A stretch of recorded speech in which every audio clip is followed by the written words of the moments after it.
শুভলক্ষ্মী হসপিটালে স্বপনদাকে দেখতে গিয়ে মোহনাকে দেখে চমকে উঠে, এমনটাই আমরা এই পর্বে দেখতে পাবো। শুভলক্ষ্মী পাড়ার সব লোকজনদের নিয়ে হৈ হৈ করে আনন্দ করে পুজোর অনুষ্ঠান শেষ করে ব্যাগপত্র নিয়ে চলে যাচ্ছে, কারণ পিসি ঠাম্মিকে কথা দিয়েছিল পুজো শেষ হলেই তারা চলে যাবে।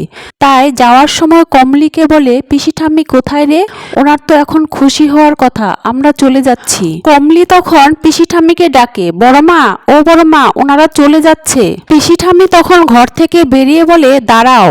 তখন শুভলক্ষ্মীর কাছে এসে শুভলক্ষ্মীকে ধরে কাঁদতে কাঁদতে বলে, তুমি আমার চোখ খুলে দিয়েছো মা, তাই তোমাদের আজ কোথাও যাওয়া হবে না, তোমরা আজ এখানেই থাকবে।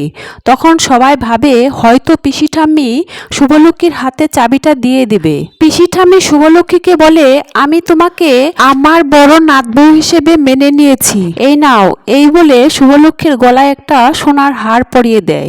আর সেটা দেখে ডোনা আর রঞ্জিনী শুভলক্ষ্মীর ওপর হিংসা করতে থাকে। এরপরে দেখায় শুভলক্ষ্মী স্বপনকে দেখার জন্য ইস্ট ওয়েস্ট মেট্রোপলিটন অ্যান্ড হসপিটালে যায়, আর সেখানে গিয়ে মোহনাকে দেখে চমকে ওঠে আর আপন মনে বলতে থাকে, আমার ধারণাটাই ঠিক হলো, মোহনা নিশ্চয়ই এখানে এসেছে আমাদের বড় কোনো ক্ষতি করার জন্য, আমাদের সাবধানে থাকতে হবে। তো বন্ধুরা, পরবর্তী গৃহপ্রবেশ সিরিয়ালে যদি এমনটাই হয় তাহলে তোমাদের কেমন লাগবে কমেন্ট করে জানিও।